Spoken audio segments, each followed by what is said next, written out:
There it sat in the back of an old brick garage. Dust covered every curve. The once glossy paint had faded into a dull, lifeless shade. Rust had crept along the sills and wheel arches. The tires were flat. The chrome was pitted.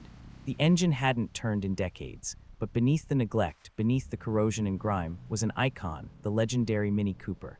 This wasn't just a small car. It was a revolution on wheels.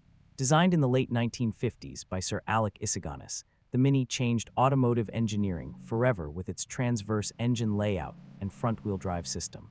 Compact, lightweight, and brilliant in design, the Mini Cooper became a motorsport hero and a cultural symbol of 1960s Britain. And now, this forgotten example was about to begin a full, ground-up restoration. Step 1. Initial inspection and evaluation. The first step in any complete restoration is a careful and honest inspection. At first glance, the Mini looked rough but complete. That was a good sign. Many project cars are missing parts that are expensive and difficult to replace. This Mini still had its original bumpers, grille, glass, badges, and even the factory wheels. However, a closer inspection revealed serious issues. Rusted floor pans, corroded outer sills, worn suspension components, cracked interior upholstery, seized engine electrical wiring brittle, and damaged the rear subframe showed heavy rust, and the front suspension components were stiff from years of inactivity. Despite all this, the body shell was straight, the frame rails were solid. This car was worth saving. Step 2. Complete disassembly. A true old-to-new restoration requires complete disassembly. The interior was removed first: seats, carpets, dashboard, headliner. Every component was labeled and stored carefully. Next came the engine and gearbox. In classic Mini design, the gearbox sits in the engine sump, sharing oil. This unique engineering meant the entire unit had to be removed together. Suspension components, steering rack, fuel tank, wiring harness, everything came off. Finally, the body was stripped bare. Doors, hood, trunk, lid, glass, trim, lights removed and cataloged. The car was now nothing more than a bare metal shell on a rotisserie. This is where the real work begins. Step 3. Rust removal and metal repair. Rust is the biggest enemy of any classic car restoration. The Mini's lower sills were completely rusted through. These are structural components, so replacement was necessary. The damaged metal was carefully cut out using a grinder. New steel panels were fabricated and welded in place. The floor pans had small perforations. Replacement panels were welded in after precise alignment. The wheel arches required patch repairs. The rear valance panel was replaced entirely. After all welding was complete, the body was media blasted to remove remaining rust and old paint. This process stripped the shell down to clean, bare metal. Now the Mini looked raw but healthy. Step 4. Bodywork in preparation for paint. With structural repairs completed, the focus shifted to body refinement. Minor dents were smoothed using hammer and dolly techniques. A thin layer of high-quality body filler was applied only where necessary, never excessively. Panel gaps were adjusted. Doors were aligned perfectly. The hood and trunk lid were test-fitted multiple times to ensure precision. The shell received an epoxy primer coat to protect the bare metal from future corrosion.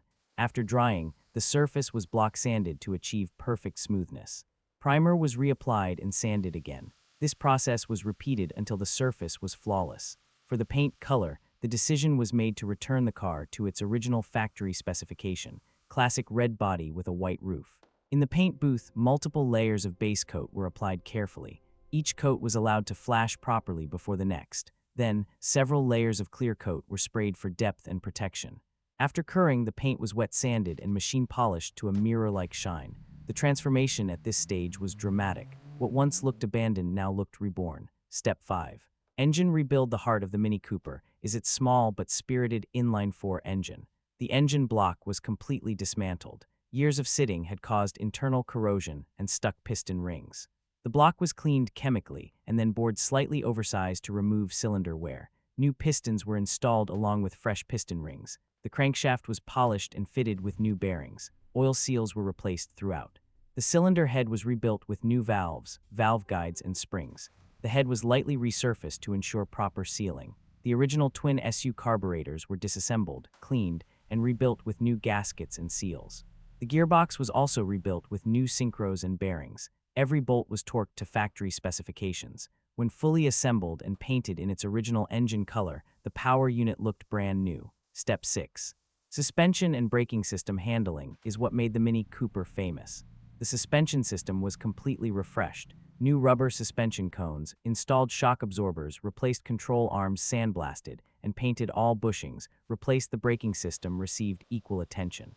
Front disc brakes were rebuilt with new pads and seals. Rear drum brakes were cleaned, machined, and reassembled with new shoes and wheel cylinders. Brake lines were replaced with new copper lines for durability.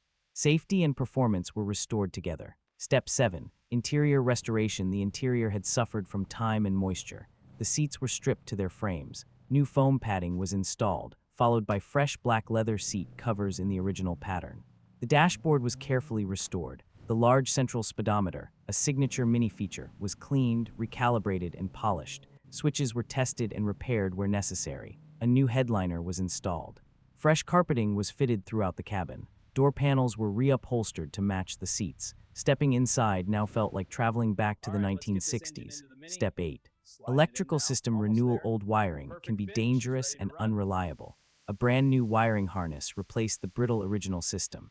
Every connection was checked carefully. Headlights, tail lights, indicators, and interior lights were installed with new bulbs. The charging system was upgraded slightly for reliability while maintaining a classic appearance. Now, every electrical function worked flawlessly. Step 9. Reassembly. Reassembly is where patience matters most. The freshly painted body shell was carefully placed on restored subframes. The engine and gearbox were lowered into position. Suspension components were attached.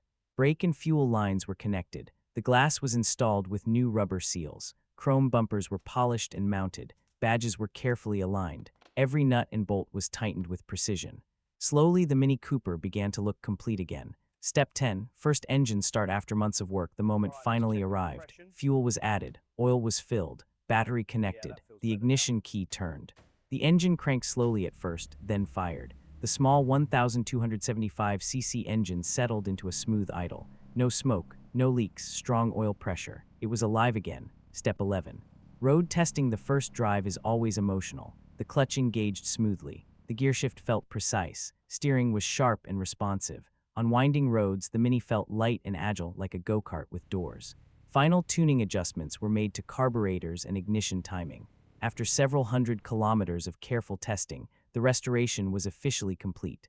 The final result, the once-forgotten Mini Cooper now stood proud. Glossy red paint gleamed under sunlight.